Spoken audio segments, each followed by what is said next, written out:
This is a re-recording of my talk from July, clarifying identity, calling, and putting AI in its proper place. Unfortunately, the recording didn't take, so I offered to re-record this, and here we go. Couple of things to think about. This is really about identity, not about technology, because the truth is AI can help us do more, but the deeper questions is whether or not the more that we're getting it to do is really the more that we're meant to be doing, that we're called to be doing. We're living in a world where output is easier than ever to increase, but output being increased doesn't necessarily mean it's better or it has more wisdom or more purpose or more identity. So AI can help you produce more, but it cannot tell you what you're created to be. So this talk really isn't about AI, it's about identity first and AI second. Here's one of the big problems. In today's world, we've been trained and sort of indoctrinated to confuse output with identity, producing with who we are. We've been trained to measure ourselves by how much we get done, how much we can earn, how quickly we respond, how useful we are to others, how much value we produce. And again, it's not that any of those things are bad, but now with AI, that pressure intensifies because we're expected to produce even more. But when that production is not grounded in a deeper identity, a deeper purpose, more output just creates confusion. We become very efficient, but we become efficient at living a life that's not aligned in the first place. It's writing more content without really thinking about who we're trying to serve. It's building a better schedule without really thinking about what matters and what should I put in my schedule first. It means creating more business ideas, but not really thinking about what's the right one. It's just what's the next one. It's responding faster to people, but not communicating with honesty. Efficiency in the wrong direction is not a good thing. It's still misalignment. You only want to make efficient that which is moving you in the direction that you want to go. So the idea behind this talk is to create identity before activity. Shift from just busy to created identity and calling. Before you ask, what should I do? You need to ask, who am I becoming? Identity, by the way, is not the same as your job title. It's not your personality type. It's not a role that you have like husband or father or mother. It's not your bank balance. It's not some arbitrary productivity score. It's not the results of a prompt that you put into AI. Identity, I'm a person of faith. And from a faith perspective, identity begins with being created, loved, gifted, and called. And I believe that calling is lived out through stewardship of your time, of your talent, of your treasures, of your relationships, of your influence, of your impact. Thinking about what can I produce is an output question. Thinking about what can I optimize is an efficiency question. Thinking about what do others expect is a performance question.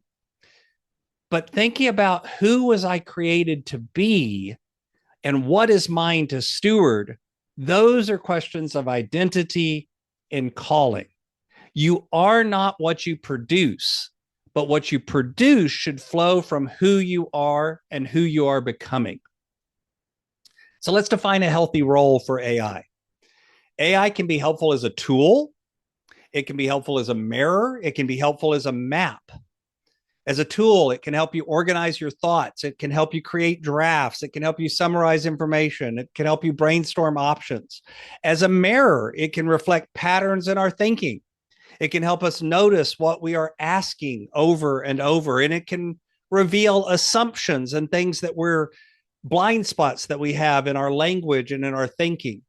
It can be a map. It can show us possible routes. It can help us consider and compare options, and it can suggest next steps.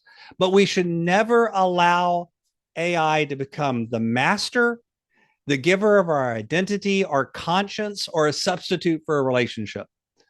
It can't be the thing that makes the decisions for you. It can't ever define your worth, and it cannot replace discernment, nor can it have those hard conversations and really deep thinking that a relationship can do. AI belongs in the toolbox, but not on the throne. Thinking about DISC, this is a lens through which I look at a lot of things. This idea that we have different styles of personality, and it's based on D, I, S, and C, where the D is an outgoing, task-oriented person. These are folks that make decisions quickly, they process quickly, they do things quickly, they're driven by results. And for that kind of person, the temptation of AI is to move faster, to take control, and to get quick answers. They tend to ask AI questions like, give me the fastest way to fix this. But the blind spot, the problem with that is it often causes them to move too quickly, to ignore the human impact and the relational impact, to skip the steps of collaboration. It uses AI to push a decision through. So a question for them to ask is, who is affected by this decision? And have I listened before acting?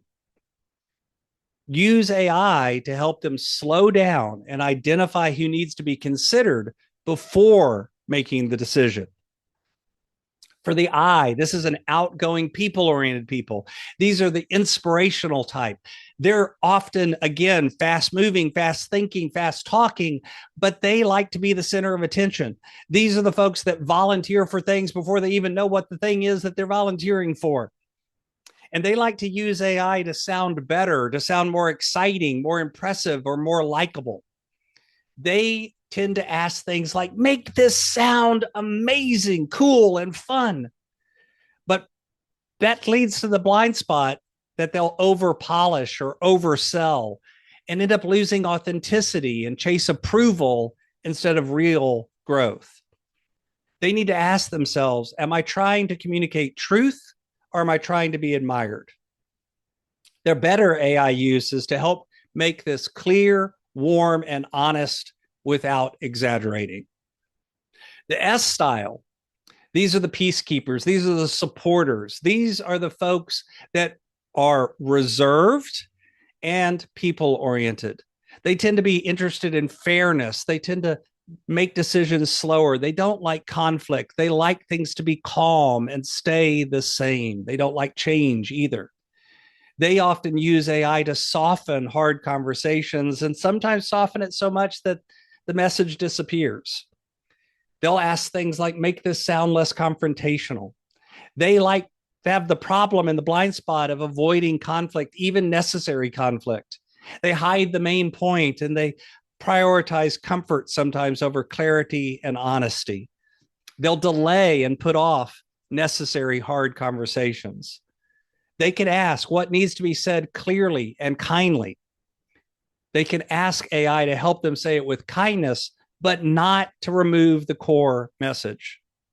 And the last type, the C style, these are reserved and task-oriented folks. They tend to make decisions slowly. They're interested in getting things right. They tend to be perfectionists and analyzers.